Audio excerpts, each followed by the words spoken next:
मेरी तरफ से सभी को जय श्री श्याम, जय शंकर भगवान की। मैं आज आपके सामने श्रावण मास का 27वां अध्याय लेकर आई हूँ। श्रावण मास के अन्य कार्य कि श्रावण मास में क्या क्या कार्य करने चाहिए। हे संत कुमार, श्रावण मास में मनुष्य को जो अन्य कार्य करने चाहिए उनको सुनो। भगवान शंकर ने कहा, करक की संक्रांति से सिंह की संक्रांति तक सब नदियाँ रजस्वला हो जाती हैं, इसलिए उस समय नदियों में स्नान करना निषिद्ध है।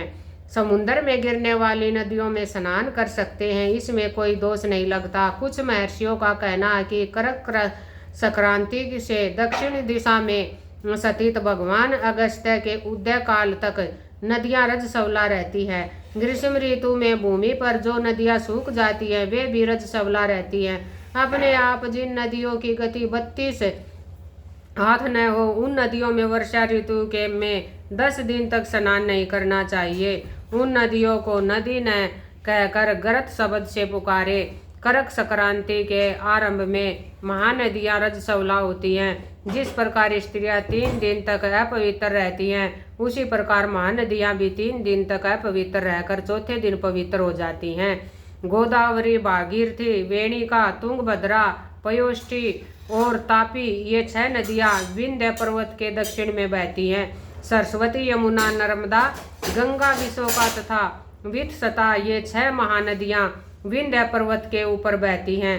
कृष्णा, बंजरा, कावेरी और देविका ये 4 महानदियां करक संक्रांति पर एक दिन के लिए रजस्वला होती हैं।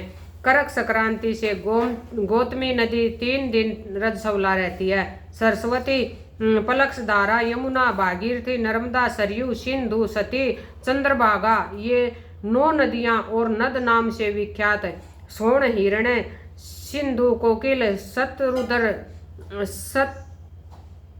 शतद्रु, घग्गर, अरहित ये 7 नदियां पवित्र रहती हैं, ये रजस्वला नहीं होती। सरस्वती, यमुना, गंगा, धर्मदरवा ये नदियां सब काल में गुप्त रजो दोष वाली होती हैं, ये हमेशा पवित्र रहती हैं। नदी के तट वासियों को रजस्वला जन्म पाप नहीं लगता। गंगा जल में रजोदृष्ट जल मिलने से पवित्र हो जाता है। श्रावणी उत्सव प्रातः स्नान विपत्ति के समय, चंद्र और सूर्य ग्रहण के समय रजो दोष नहीं होता। अब मैं सिंह की संक्रांति पर गौ प्रसव के फल को बताता हूँ। सिंह का सूर्य हो जाने पर जिसकी गौ ब्याही हो उसकी 1 मास में निश्चय ही मृत्यु हो जाती है। उस समय की गौ प्रसव की शांति का उपाय सुनो, जिसके करने से मनुष्य सुखी हो जाता है। उस गौ को ब्राह्मण को दान कर देनी चाहिए। पीली सरसों तथा शुद्ध गौ घृत द्वारा होम कराना चाहिए। श्री सूक्त या शांति सूक्त द्वारा स्नान कराना चाहिए। घी और तिल की 1000 आहुतियाँ देनी चाहिए। सिंह राशि में सूर्य के आने पर गौ ब्याही हो तो अनिष्ट की संभावना प्रबल होती है। उसकी शांति के लिए अश्यावाम से तथा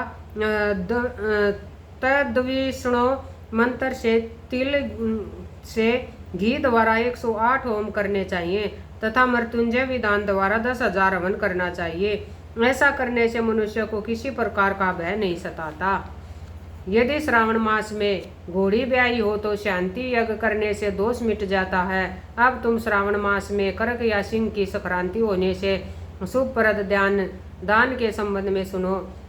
करक के सूर्य में संक्रांति में घृत धेनु का, सिंह की संक्रांति में सोने के छाते का दान करना चाहिए। श्रावण मास में वस्त्र दान का बड़ा भारी फल होता है।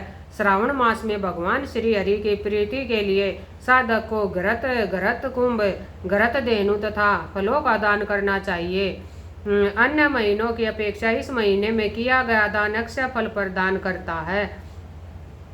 मुझे इस महीने से अधिक प्रिय और कोई महीना नहीं है। जो इस महीने में व्रत करता वह विशेष रूप से मेरी कृपा का पात्र होता है। ब्राह्मणों का राजा चंद्रमा और प्रत्यक्ष देवता सूर्य हैं, ये दोनों मेरे नेत्र हैं। अतः उसकी संक्रांति संज्ञा करक तथा सिंह संज्ञा हुई। मनुष्य को चाहिए श्रावण मास में प्रातः स्नान कर शिव पूजन करे और इस मास का माध्यम तथा कथा भक्ति के साथ पूरे मास सुनता रहे। श्रावण के महीने के व्रत करने से 7 प्रकार की जो बाधाएं हैं, बंध्याएं हैं, उनको भी पुत्र प्राप्ति हो जाती है।